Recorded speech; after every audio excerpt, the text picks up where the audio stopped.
Hello everyone, welcome to this video, and in this video I'm going to show you how you can take a scrolling screenshot on iPhone.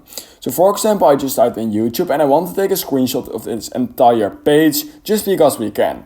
Then here's how you can do that. It's actually quite easy, so let's just immediately jump into the tutorial.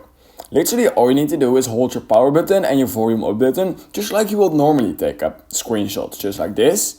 And then at the bottom left corner of your screen, you want to click on that screenshot you just made.